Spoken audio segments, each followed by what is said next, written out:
On termine cette édition avec Laurent Auvion. Bonjour. Bonjour. Directeur innovation groupe DPLK. Vous êtes aussi le vice-président de l'ADAN qui représente tout cet écosystème des crypto-actifs. Et dans l'actualité des cryptos, vous souhaitiez nous parler des récentes annonces des institutions financières européennes et américaines sur les stablecoins qui deviennent aussi un enjeu de souveraineté. Les stablecoins, oui, qui rentrent un petit peu dans l'actualité. Alors, il se passe énormément de choses en ce moment, mais je trouvais intéressant de faire un focus sur les stablecoins. Pourquoi ?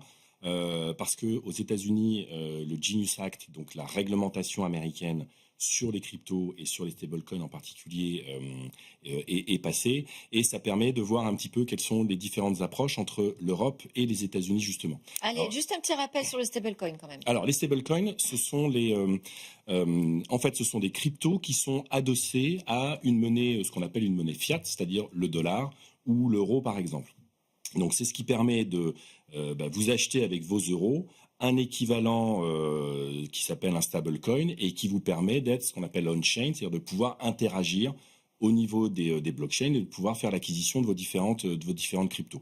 Et puis, c'est aussi un outil qui permet de se protéger contre la volatilité des différentes cryptos, c'est-à-dire que quand on sent une certaine volatilité plutôt à la baisse, on va basculer ces cryptos en stablecoin, attendre que la tempête passe et puis ensuite réinvestir en essayant de le faire de manière opportune, sinon ça peut faire sensiblement diminuer le capital. Donc ça, c'est le point d'entrée en fait pour tout l'environnement crypto.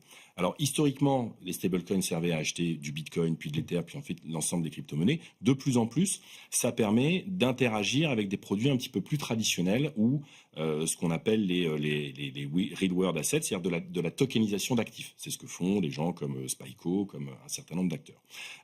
Et la réglementation MiCA a clarifié. Alors MiCA, c'est en Europe. MiCA, c'est en Europe. La réglementation MiCA en Europe a clarifié l'utilisation, l'émission, la transaction et le principe de conservation des différents stablecoins. Parce que, évidemment, si je transforme 1 000 euros en 1 000 euros stablecoin, le URC par exemple de Circle ou le Conver de Société Générale Forge, il faut que je m'assure que l'émetteur du stablecoin la réserve pour me les rembourser le jour où je lui demanderai de me les rembourser. Donc tout ça s'organise un peu comme les banques traditionnelles, mais la réglementation MiCA est assez drastique et ne permet pas de faire tout ce qu'on veut sur ces fameux stablecoins.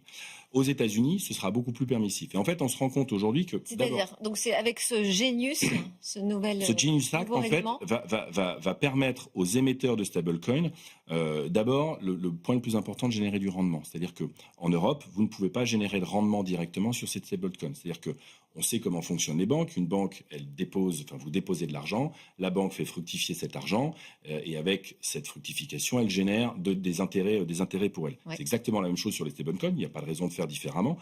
Et donc, les réserves qui sont détenues par les acteurs historiques des stablecoins, évidemment, il y a du dollar, mais il y a aussi des bons du Trésor américain, mais il y a aussi des matières premières. Il y a un certain nombre de choses qui permettent d'améliorer un petit peu la performance du stablecoin et pourquoi pas parfois de redistribuer cette performance aux utilisateurs.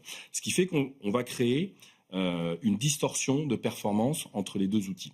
Et comme historiquement, on était dans un facteur à peu près de 1 à 100 entre les stablecoins émis en dollars et les stablecoins émis en euros, vous êtes aujourd'hui dans un système qui va encore plus favoriser l'émergence des stablecoins dollars.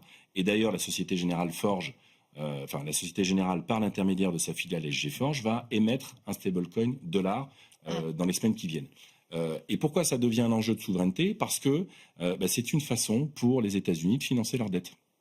Et vous avez énormément de capitaux de personnes en Europe qui transforment leurs euros en stablecoin dollars et qui sont donc investis dans des réserves en dollars aux États-Unis.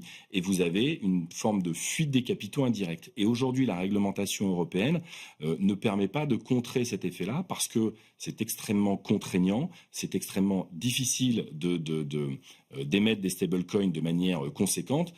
Et vous avez aujourd'hui, si on prend l'EURC, qui est le stablecoin de Circle, le plus grand émetteur, un des grands émetteurs américains, c'est à peu près 200 millions d'équivalents euros qui sont disponibles et qui sont en circulation sur les stablecoins.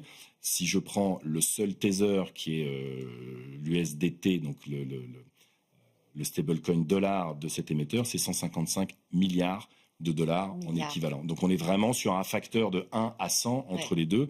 Et donc ça posera à terme un problème de souveraineté parce que toutes les transactions se feront par l'intermédiaire du dollar, même si c'est du dollar émis sur la blockchain. Merci beaucoup, Laurent Vion, pour vos éclairages sur ce sujet important, on l'a compris. Merci à tous de nous avoir suivis. C'était Smart Tech, votre émission sur l'innovation et cette société numérique qui ne cesse de bouger. On se retrouve très vite sur la chaîne Be Smart for Change. Vous pouvez aussi nous suivre en podcast. Excellente journée.